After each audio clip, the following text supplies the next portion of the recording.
Nous allons parler d'un traitement extrêmement important et qui offre une belle solution en médecine naturelle. C'est comment traiter la ménopause par les hormones végétales naturelles. La problématique de la ménopause est une problématique relativement récente, puisque, comme nous le voyons sur ce graphique, nous avons noté une augmentation de l'espérance de vie en un siècle. Elle était environ de 45 ans en moyenne en 1900, alors qu'elle est de 79 ans en 1998.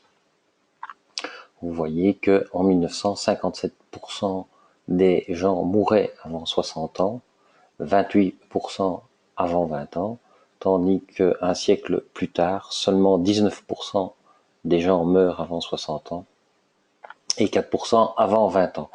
Donc tout ça pour dire que cette importante augmentation de l'espérance de vie en un siècle a bien évidemment suscité la problématique de la ménopause dont on ne parlait pas spécialement il y a un siècle.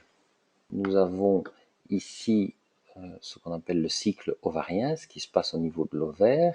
Ici, le cycle menstruel féminin, ce qui se passe au niveau de l'utérus. Et donc, on voit qu'il y a deux hormones qui sont extrêmement importantes. C'est en première partie de cycle les œstrogènes. Vous voyez que dans l'ovaire, nous avons un follicule qui arrive à maturation jusqu'au environ le 14e jour où se passe le phénomène de l'ovulation. Toute cette première phase est sous la dominante des œstrogènes et c'est en deuxième phase du cycle menstruel qu'apparaît la progestérone qui est sécrétée par le corps jaune et s'il n'y a pas de fécondation, eh bien le corps jaune dégénère et la progestérone chute et c'est l'apparition des règles suivantes.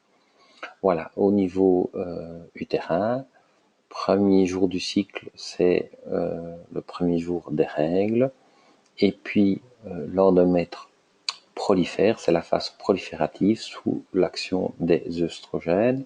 Au 14e jour, nous avons l'ovulation. S'il n'y a pas fécondation, eh bien l'endomètre va dégénérer et ça va être les règles suivantes. La progestérone est donc une hormone extrêmement importante sur le plan féminin et qui a trois fonctions principales.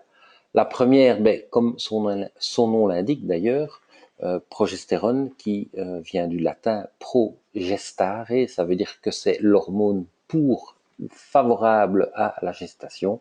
Effectivement, une des actions de la progestérone est la survie et le développement de l'embryon. Deuxième action de la progestérone, elle est précurseur d'autres hormones stéroïdes. Comme on le voit sur ce schéma, c'est à partir de la progestérone que nous fabriquons un peu de DHEA, que nous pouvons fabriquer via la transformation de progestérone en androsténédione. Nous fabriquons de la testostérone. Et oui, la femme fabrique un petit peu de testostérone, qui est l'hormone mâle, mais la femme en fabrique un petit peu, c'est d'ailleurs ce qui est responsable de sa libido. Bien sûr, des œstrogènes et des corticostéroïdes. Ça, c'est la deuxième propriété de la progestérone.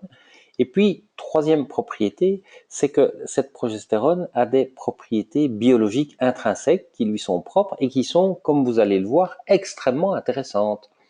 La progestérone est un diurétique naturel, c'est un antidépresseur naturel, ça normalise la coagulation sanguine, ça restaure la libido, ça aide à l'utilisation des graisses pour leur transformation en énergie, c'est stabilisateur du métabolisme thyroïdien, ça aide à normaliser les niveaux de sucre sanguin, ça stimule la construction osseuse et ça protège contre le cancer de l'endomètre et du sein. Vous voyez, plein de propriétés intéressantes de la progestérone naturelle.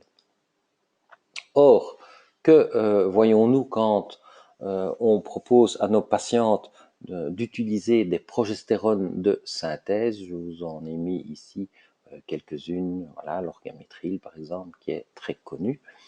Eh bien, si vous regardez ce qu'il est indiqué dans la notice de ces médicaments de progestérone de synthèse, vous allez être très surpris parce que vous voyez ici risque accru d'anomalie de naissance, ce qui est quand même bizarre pour une progestérone qui est l'hormone faite pour la gestation.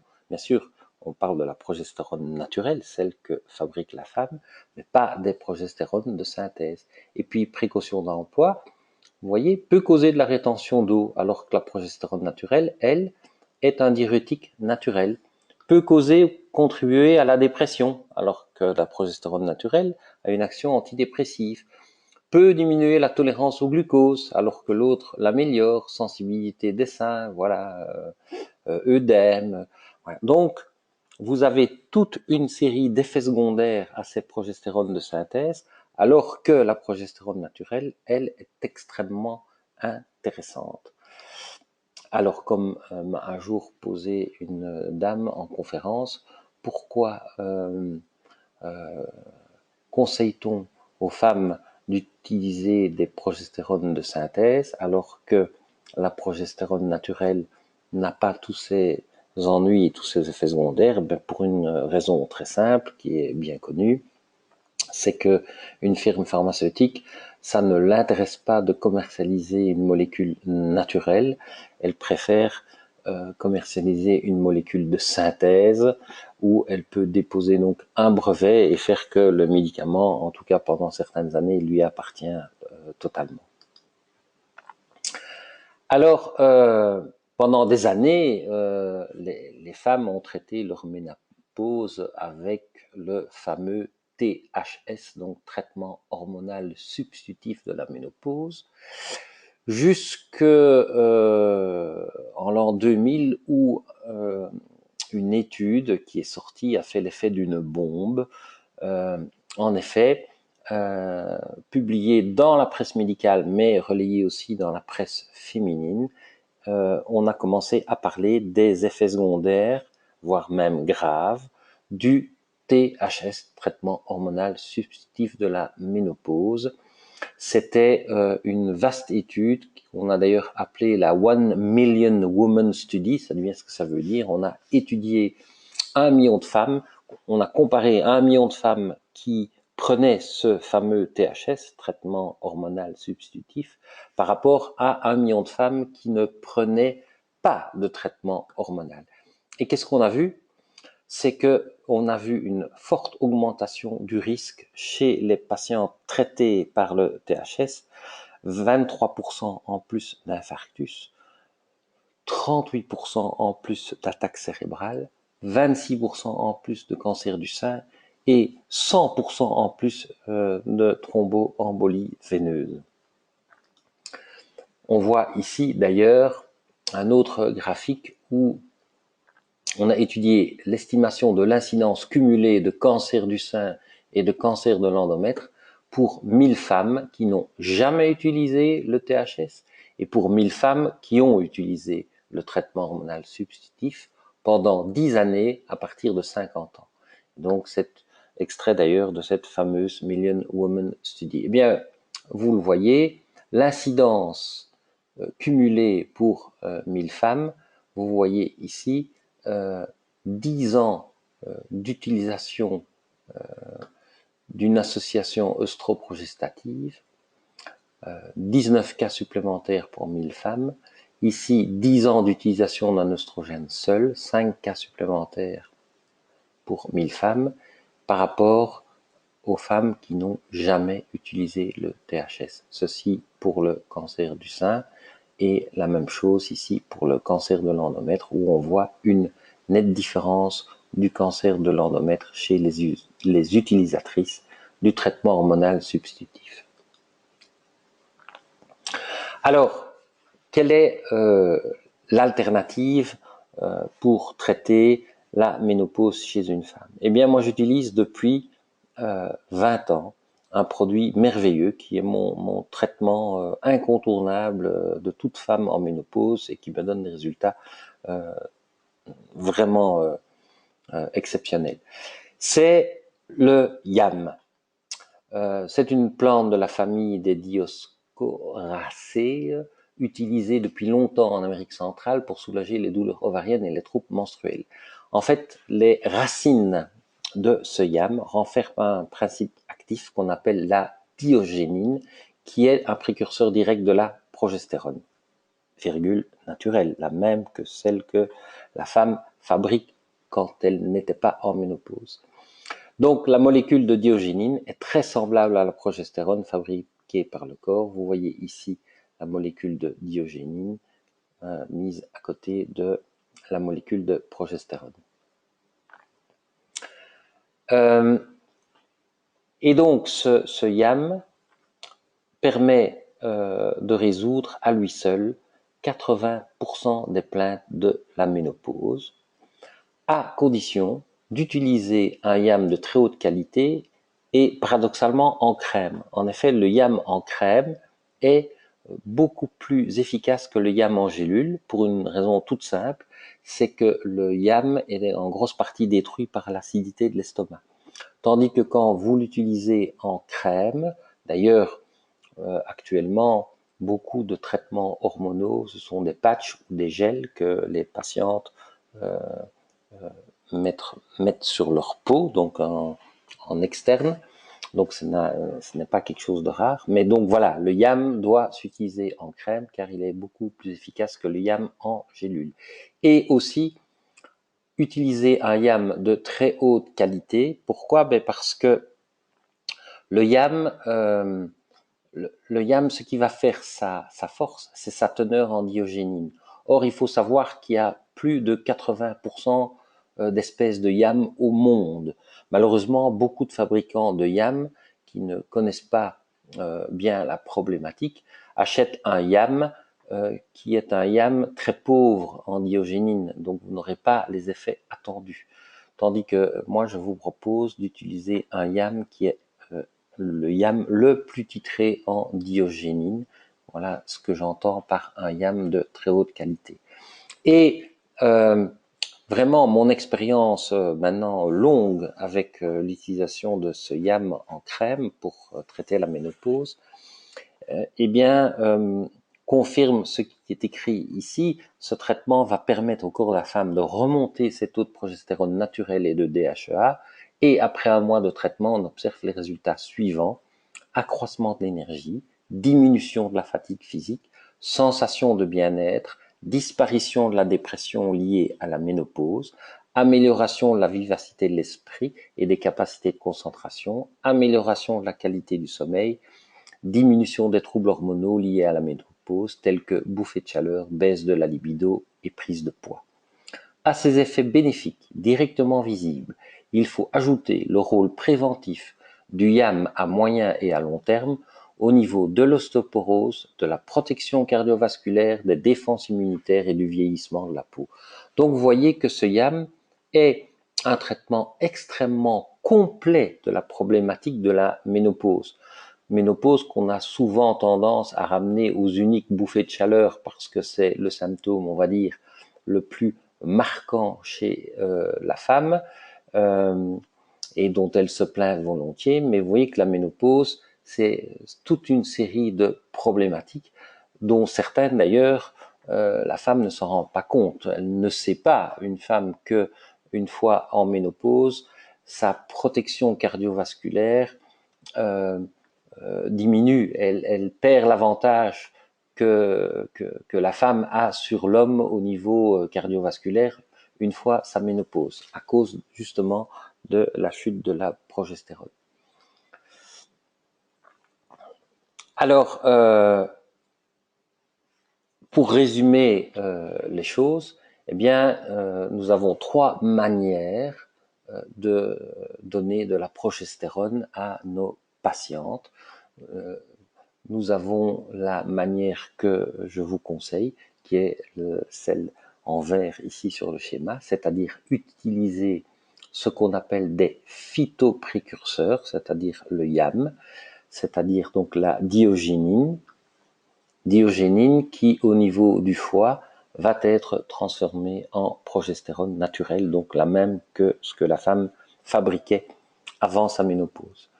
L'autre solution, c'est de donner directement une progestérone naturelle, comme le préconise par exemple le fameux docteur Lee dans son livre pour traiter la ménopause. Bon, ce n'est pas catastrophique parce qu'on utilise dans ce cas-là une progestérone naturelle. Par contre, on impose la dose à tout le monde. C'est-à-dire qu'on considère que chaque femme en ménopause a la même carence en progestérone et on donne la même dose, ce qui correspond un petit peu moins à l'esprit, par exemple, d'un homéopathe qui aime bien individualiser le traitement, c'est-à-dire qu'on préfère la solution verte. Et alors, bien sûr, le pire à ne surtout pas faire, c'est la solution rouge, c'est-à-dire utiliser une progestérone de synthèse, parce que là, on va avoir en plus tous les effets indésirables des progestérones de synthèse dont je vous ai déjà parlé. Voilà, quand vous utilisez du YAM, eh bien, vous donnez bien sûr un précurseur de la progestérone naturelle et comme je vous l'ai dit tout à l'heure, quand on renforce la progestérone, eh bien, en même temps, on recharge au niveau de la fameuse DHEA, qui est donc une hormone naturellement présente dans le corps humain, mais qui diminue avec l'âge, aussi bien d'ailleurs chez l'homme que chez la femme. À 80 ans, nous ne produisons plus que 10 à 20% de la quantité produite à 20 ans, comme on le voit ici sur le schéma. Les effets de la DHEA, c'est renforce la vitalité et les défenses immunitaires, retarde les effets de la ménopause, de l'andropause et du vieillissement, améliore ou rétablit la libido, soulage le stress et un effet antidépresseur léger et préventif du cancer. Comme je vous l'ai dit, ce YAM va permettre à lui seul de régler 80% des problèmes de la ménopause. Pourquoi 80% et pas 100%? Eh bien, parce que quand vous mettez une femme qui vient de démarrer sa ménopause sous YAM et que vous la revoyez 1 ou 2 mois après pour évaluer votre traitement, vous allez voir que la femme va vous dire tout va bien, j'ai de nouveau le moral, j'ai la pêche, je me sens bien, voilà, j'ai une meilleure mémoire. Enfin, il n'y a que des choses positives, mais 2 femmes sur 10 vont vous dire mais j'ai toujours des bouffées de chaleur.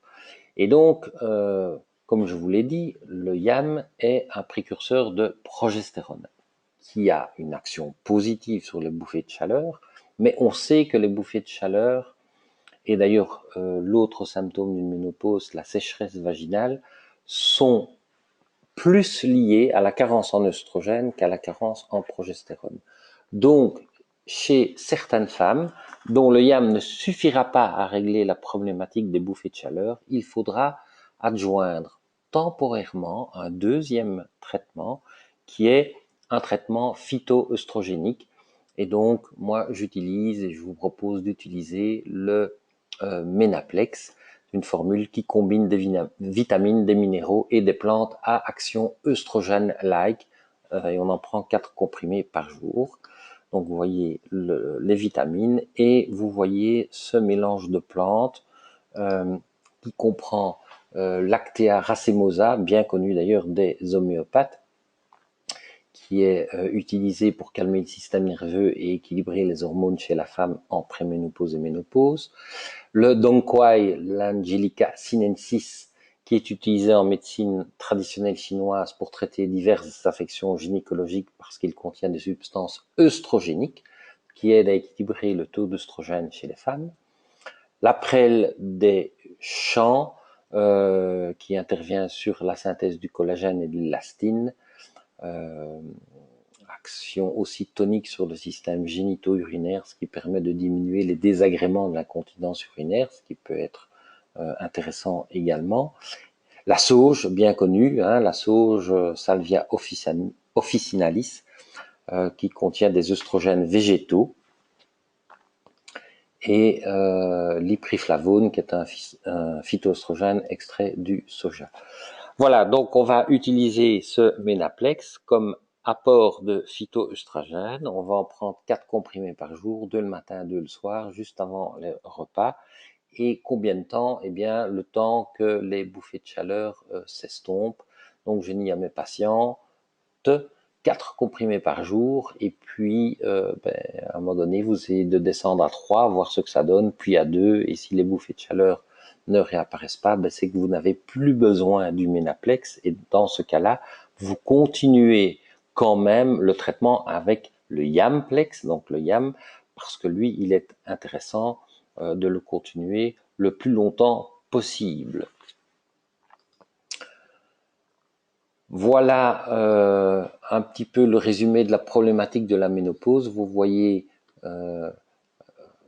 rapidement à 55 ans, l'âge du démarrage de la ménopause, tous les grands symptômes de la ménopause. Puis, chez la femme plus âgée, commencent à apparaître les premières modifications de la peau et l'augmentation du risque d'accident cardiaque. Et enfin, plus tard, la problématique de l'ostéoporose. Comme je vous le disais en début de présentation, eh bien, la ménopause, c'est une problématique relativement récente due à l'augmentation de l'espérance de vie de la femme au cours de ce siècle. Vous voyez que avant,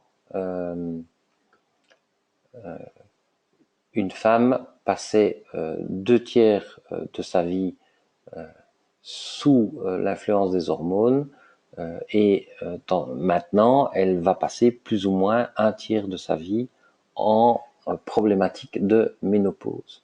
Et donc, comme la ménopause donne certains désagréments au niveau santé, mais aussi au niveau physique, au niveau esthétique, on propose aux femmes de corriger le tir et de les laisser toute leur vie sous l'influence bénéfique des hormones, en particulier de la progestérone, bien sûr, pour autant qu'elle soit naturelle.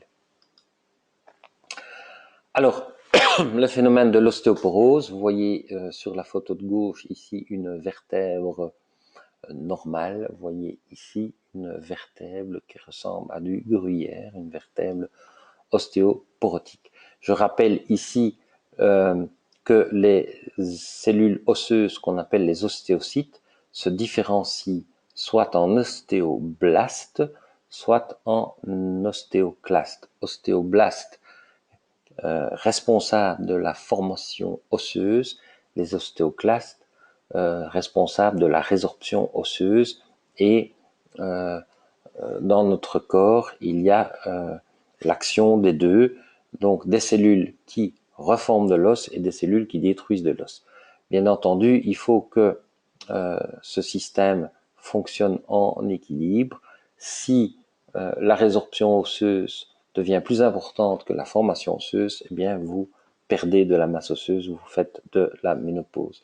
Je rappelle aussi que c'est la progestérone qui stimule l'action des ostéoblastes, tandis que c'est les œstrogènes qui freinent l'action des ostéoclastes.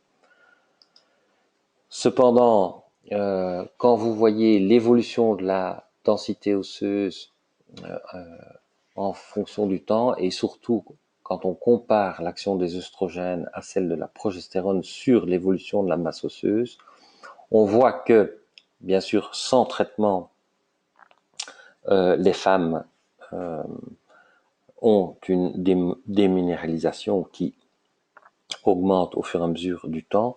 On voit que les estrogènes ont un effet positif sur la masse osseuse, mais surtout en début de traitement, et ça a tendance à s'estomper Il ne veut pas garder mon graphe, manifestement. Voilà. OK. Donc, ça a tendance à s'estomper, tandis que l'action de la progestérone est beaucoup plus nette, plus marquée, plus puissante. Et donc, voilà pourquoi il est plus intéressant pour l'ostéoporose d'apporter de la progestérone que des œstrogènes.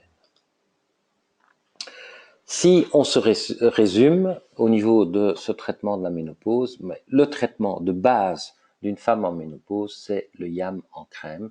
Donc j'utilise le YAMplex crème qu'on applique tous les jours à raison de 1/4 de cuillère à café de crème au niveau du pli du coude, le matin et le soir. Donc 2 applications par jour.